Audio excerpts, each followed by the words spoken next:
Hello guys, ಏನು ಮಾಡಿದ್ರು ನಾನು ಇದು ಬೇಡ ಅದು ಬೇಡ ಅಂತ ಹೇಳ್ತಾರೆ. ರೆಡಿ ಆಗಿದ್ದಾಳೆ. ಅದು ಯಾರೋ ಸ್ನೀಸ್ ಚಾಲೆಂಜ್ ಮಾಡಿ ಅಂತ.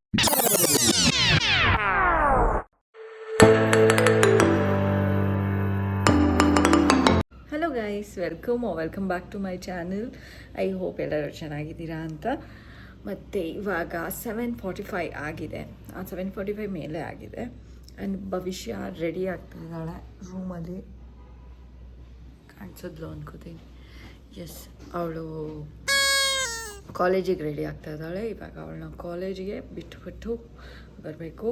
ಆ್ಯಂಡ್ ಇವತ್ತು ಟಿಫನ್ನು ಇಡ್ಲಿ ಮತ್ತು ಚಟ್ನಿ. ಬಟ್ ಭವಿಷ್ಯ ಇಡ್ಲಿ ಚಟ್ನಿ ತಿನ್ಕೊಂಡು ಹೋಗ್ತಾ ಇಲ್ಲ, ಪಲಾವ್ ತಿನ್ಕೊಂಡು ಹೋಗ್ತಾ ಇದ್ದಾಳೆ. ನಿನ್ನೆದು ಅವಳಿಗೆ ಇಡ್ಲಿ ಚಟ್ನಿ ಬೇಡವಂತೆ. ಏನು ಮಾಡಿದ್ರು ನಾನು ಇದು ಬೇಡ ಅದು ಬೇಡ ಅಂತ ಹೇಳ್ತಾರೆ ಗೈಸ್. ಏನು ಮಾಡಬೇಕಂತಾನೆ ಗೊತ್ತಾಗಲ್ಲ, ಸುಮ್ಮನೆ ಮಾಡಿ ವೇಸ್ಟು ಗೈಸ್. ನೋಡಿ, ಇವತ್ತು ಭವಿಷ್ಯ ಈಗ ರೆಡಿ ಆಗಿದ್ದಾಳೆ. ಆ್ಯಂಡ್ ಕಣ್ಣಿಗೆ ಏನೇನೋ ಮಾಡ್ಕೊಂಡಿದ್ದಾಳೆ. ಟೈಮ್ ಆಗೋಗ್ಬಿಟ್ಟಿದೆ. ಆದ್ರೂ ಬೇಗ ನೋಡಿ ಆಯ್ತು. ಇನ್ನೇನಾರು ಇದೆಯಾ? ವಾಲೆ ಹಾಕೋ, ಬೇಗ ಬೇಗ ಬಾ. ವಾಲೆ ತಗೊಂಡ ಹಾಕೋ ಬೇಗ.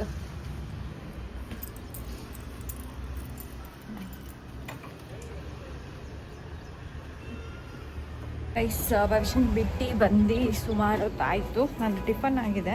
ನಮ್ಮ ಯಜಮಾನರು ಬಂದಿದ್ದಾರೆ. ನಾವು ಈಗ ದೇವಸ್ಥಾನಕ್ಕೆ ಹೋಗ್ತಾ ಇದ್ದೀವಿ. ಆ್ಯಂಡ್ ನಮ್ಮ ಯಜಮಾನರು ಟಿಫನ್ ತಿಂದಿಲ್ಲ.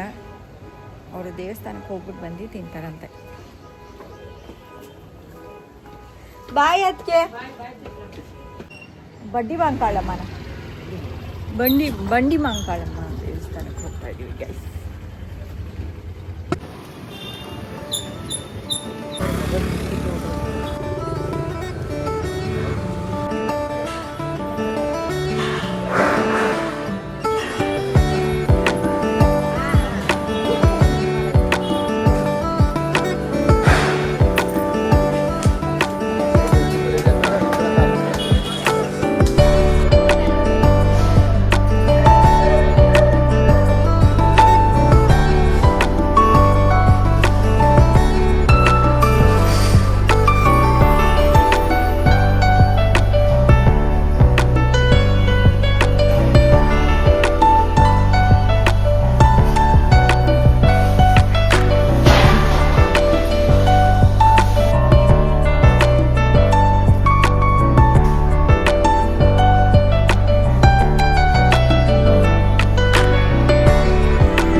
ತಾನೇ ಮನೆಗೆ ಬಂದ್ವಿ. ಇವಾಗ ನಮ್ಮ ಯಜಮಾನ್ರಿಗೆ ಟಿಫನ್ ಮಾಡಿಕೊಡ್ಬೇಕು. ಅವ್ರು ಏನೂ ತಿಂದಿಲ್ಲ. ಇದು ದೇವಸ್ಥಾನದಲ್ಲಿ ಪ್ರಸಾದ ತಿಂದರು ಗೈಸ್. ಇವತ್ತು ಆ್ಯಕ್ಚುಲಿ ನಮ್ಮ ಮನೆಯಲ್ಲಿ ಪೊಡ್ಡು ಐಡಿಯಾ ಇಟ್ಟಿದ್ದು. ನೆನ್ನೆ ಪೊಡ್ಡುಗೆ ಹಾಕಿ ಗ್ರೈಂಡ್ ಮಾಡಿ ಎಲ್ಲ ರೆಡಿ ಮಾಡಿ ಇಟ್ಕೊಂಡೆ. ಬಟ್ ರಾತ್ರಿ ಪೊಡ್ಡುದು ಕಲ್ಲಿರುತ್ತಲ್ಲ, ನಮ್ಮದು ಹೆಂಚು ಥರ ಎಲ್ಲ ಕಲ್ಲಿರೋದು ನಮ್ಮ ಅತ್ತೆ ಕಾಲದ್ದು. ಸೊ ಅದರಲ್ಲಿ ಮಾಡೋಣ, ತೆಗೆದಿಟ್ಬಿಟ್ಟು ರೆಡಿ ಮಾಡ್ಕೊಂಡು ಇಟ್ಕೊಳ್ಳೋಣ ಅಂತ ರಾತ್ರಿ ಒಂದು 1/2 ಅವರ್ ಹುಡುಕಿದ್ದೀನಿ. ಅದು ಎಲ್ಲಿ ಇಟ್ಬಿಟ್ಟಿದ್ದೀನೋ ಆ ಕಲ್ಲನ್ನ ಗೊತ್ತಿಲ್ಲ. ಅದಕ್ಕೋಸ್ಕರ ಇಡ್ಲಿ ಮಾಡೋಣ ಅಂತ ಡಿಸೈಡ್ ಮಾಡಿಕೊಂಡೆ. ಇಡ್ಲಿ ಮಾಡಿದೆ. ಆ್ಯಕ್ಚುಲಿ ಇಡ್ಲಿ ನಾನು ತಿಂದೆ ಬೆಳಗ್ಗೆ. ಇಡ್ಲಿ ಏನಾಗಿದೆ, ಗಟ್ಟಿಗಾಗಿ ಹೋಗ್ಬಿಟ್ಟಿದೆ. ಅದಾದಮೇಲೆ ಇವಾಗ ದೋಸೆಗೆ ಫಿಕ್ಸ್ ಆಗಿದ್ದೀವಿ. ದೋಸೆ ಮಾತ್ರ ಚೆನ್ನಾಗಿ ಬರ್ತಾಯಿದೆ. ನಮ್ಮ ಮನೇಲಿ ಇವತ್ತು ಮೂರು ಥರದ್ದು ಟಿಫನ್ ಆಗೋಗ್ಬಿಟ್ಟಿದೆ. ಅಂದರೆ ಥಿಂಕ್ ಮಾಡಿದ್ದೊಂದು, ತಿಂದಿದ್ದೊಂದು, ಇವಾಗ ಮಾಡ್ತಾ ಇರೋದು ಒಂದು ಬೇರೆ ಥರ. ಸೊ ಹಿಂಗೆ ಆಗೋಗ್ಬಿಡುತ್ತೆ ಗೈಸ್ ಒಂದೊಂದು ಸರಿ. ಪೊಡ್ಡು ಹೇಗೆ ಮಾಡೋದು ಅಂತ ಹೇಳ್ಕೊಡ್ತೀನಿ ಅಂದಿದ್ರೆ ಫುಲ್ಲು ಫ್ಲಾಪ್ ಆಗ್ತಾಯಿತ್ತು. ಅದಕ್ಕೆ ನಾನು ಯೋಚನೆ ಮಾಡಿಬಿಟ್ಟು ಮಾಡಬೇಕಾಗತ್ತೆ. ಸೊ ಮೇಬಿ ಸಾಯಂಕಾಲ ನಾನು ಒಂದು ಡಿಶ್ ಹೇಳ್ಕೊಡ್ತೀನಿ, ಎಗ್ಗಿಂದ ಮಾಡುವಂಥದ್ದು. ಸೊ ಸೊ ಇವಾಗ ಸದ್ಯಕ್ಕೆ ನಾವು ಯಜಮಾನ್ರಿಗೆ ದೋಸೆ ಮಾಡಿಕೊಡ್ತಾ ಇದ್ದೀನಿ. I do that first. Guys, ಸಾಯಂಕಾಲ ಒಂದು 6 o'clock ಆಗಿದೆ. ಹೊರಗಡೆ ಎಲ್ಲ ಹಾಳಾಕ್ಬಿಟ್ಟಿದ್ದಾರೆ. ಸೊ ನಾನು ಮಾತಾಡ್ಸೋದು ನಿಮಗೆ ಮೈಕ್ ಹಾಕ್ಕೊಂಡಿದ್ದೀನಿ, ಸೊ ಅದಕ್ಕೆ ನಿಮಗೆ ಕೇಳಿಸ್ಲಿ ಅಂತ. ಇವಾಗ ನಾನು ಬೆಳಗ್ಗೆ ಹೇಳ್ದಂಗೆ ಒಂದು ಎಗ್ದು ರೆಸಿಪಿ ಹೇಳ್ಕೊಡ್ತೀನಿ ಅಂತ ಹೇಳಿದ್ದೆ.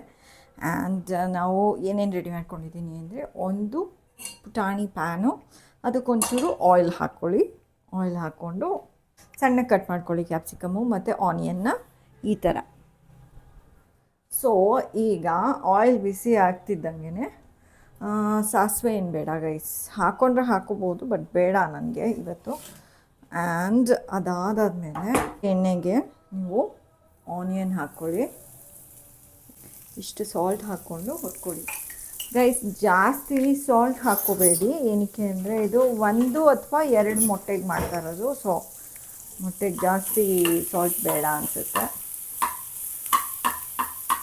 ಏನೋ ಒಗ್ಗರಣೆ ಕಲಿಸ್ಕೊಳ್ಳೋದಕ್ಕೆ ಲೈಕ್ ಏನೋ ರೈಸ್ಗೆ, ಫ್ರೈಡ್ ರೈಸ್ ಆ ಥರ ಮಾಡಿದ್ರೆ ಸ್ವಲ್ಪ ಜಾಸ್ತಿ ಸಾಲ್ಟ್ ಬೇಕಾಗುತ್ತೆ. ಬಟ್ ದಿಸ್ ಈಸ್ ಸುಮ್ಮನೆ ಸೈಡ್ ಡಿಶ್ ಥರ ಎಗ್ ಅದು. ಸೊ ಜಾಸ್ತಿ ಸಾಲ್ಟ್ ಏನು ಬೇಡ. ಈಗ ಆನಿಯನ್ ಜಾಸ್ತಿ ಏನು ಹುರಿಬೇಕಾಗಿಲ್ಲ, ಸ್ವಲ್ಪ ಕ್ರಿಸ್ಪಿಯಾಗೇ ಇರಲಿ. ಇದಾದಾದಮೇಲೆ ಕ್ಯಾಪ್ಸಿಕಮ್ ಇಷ್ಟ ಇರೋರು ಜಾಸ್ತಿ ಹಾಕ್ಕೋಬೋದು, ಇಷ್ಟ ಇಲ್ಲದೆ ಇರೋರು ಕಡಿಮೆ ಹಾಕ್ಕೊಳ್ಳಿ ಗೈಸ್. ನಾನು ಇಷ್ಟ ಹಾಕ್ಕೊಂಡಿದ್ದೀನಿ. ಆ್ಯಂಡ್ ಇದು ಬಂದ್ಬಿಟ್ಟು ನಾನು 1 ಮೊಟ್ಟೆಗೆ ಮಾಡ್ಕೋತಾ ಇರೋದು. ಆ್ಯಂಡ್ ನಿಮಗೆ ಕ್ವಾಂಟಿಟಿ ಹೇಗೆ ಬೇಕೋ ಹಾಗಾಗಿ ಇನ್ಕ್ರೀಸ್ ಮಾಡ್ಕೋಬೋದು. ಇನ್ ಕೇಸ್ ನೀವು ಒಂದು 2-3 ಮೊಟ್ಟೆಗೆ ಮಾಡ್ಕೋತಾ ಇದ್ದೀರಾ ಅಂದರೆ ಸ್ವಲ್ಪ ಆನಿಯನ್ನು ಮತ್ತು ಕ್ಯಾಪ್ಸಿಕಮ್ ಜಾಸ್ತಿ ಹಾಕ್ಕೊಳ್ಳಿ, ಇಲ್ಲ ಕಡಿಮೆ ಹಾಕ್ಕೊಂಡ್ರೂ ನಡೆಯುತ್ತೆ. ಸೊ ಈಗ ಇದೊಂದು ಸ್ವಲ್ಪ ಒಂದು 2 minutes ಫ್ರೈ ಆಗೋಗ್ಬಿಡಲಿ. ಇವಾಗ ಫ್ರೈ ಆಗ್ತಿದೆಯಲ್ಲ, ಅದಕ್ಕೇನೆ ಒಂದು ನಿಮ್ಮ ಖಾರಕ್ಕೆ ತಕ್ಕ ಹಾಗೆ ರೆಡ್ ಚಿಲ್ಲಿ ಪೌಡರ್ ಹಾಕ್ಕೊಳ್ಳಿ.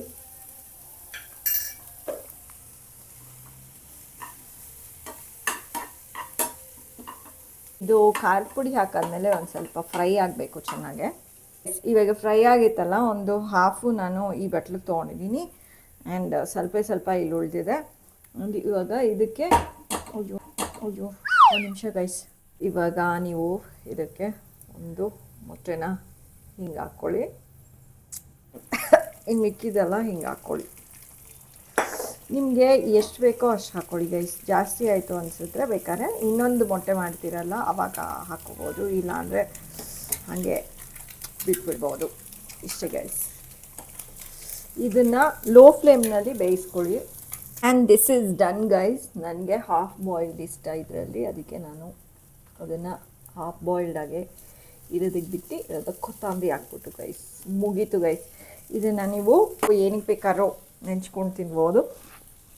ಇನ್ ಕೇಸ್ ಅನ್ನ ಸಾಂಬಾರು ತಿಂತಿದ್ದೀರಾ ಅಂದರೆ ಅದಕ್ಕೆ ಸೈಡ್ ಡಿಶ್ ಆಗಿ ಯೂಸ್ ಮಾಡ್ಬೋದು, ಅಥವಾ ಚಪಾತಿ ತಿಂತಿದ್ದೀರಾ ಅಂದರೆ ಚಪಾತಿಗೆ ನೆಂಚ್ಕೊಂಡು ತಿನ್ಬೋದು, ಬರೀ ಇದನ್ನೇ ತಿನ್ಬೋದು ಬೇಕಾದರೆ. ಸೊ ಐ ಹೋಪ್ ನಿಮಗೆ ಇದು ಈ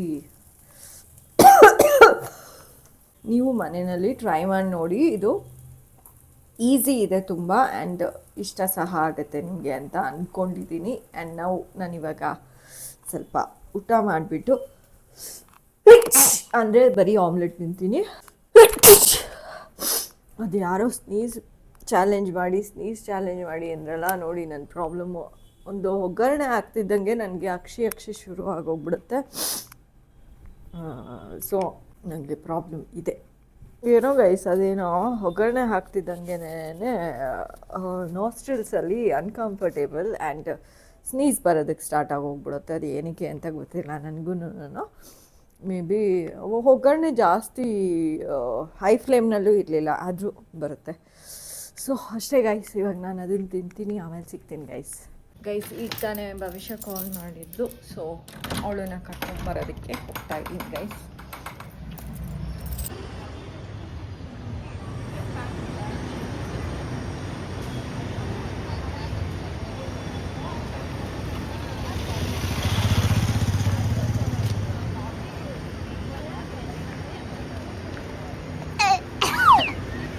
ಗೈಸ್, ಇವತ್ತಿನ ವ್ಲಾಗ್ನ ನಾನು ಇಲ್ಲೇ ಎಂಡ್ ಮಾಡ್ತಾ ಇದ್ದೀನಿ. ಭವಿಷ್ಯ ಬಂದು ಬ್ಯುಸಿಯಾಗಿದ್ದಾಳೆ ಸ್ವಲ್ಪ.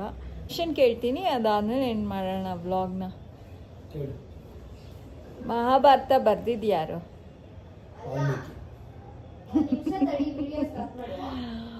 ಮಹಾಭಾರತ ಬರ್ದಿದ್ದು ವಾಲ್ಮೀಕಿ ಅಲ್ಲ, ರಾಮಾಯಣ ಬರ್ದಿರೋದು ವಾಲ್ಮೀಕಿ ಅವರು. ಗಣಪತಿ, ಗಣೇಶ ಬರ್ದಿರೋದು ತಾನೇ.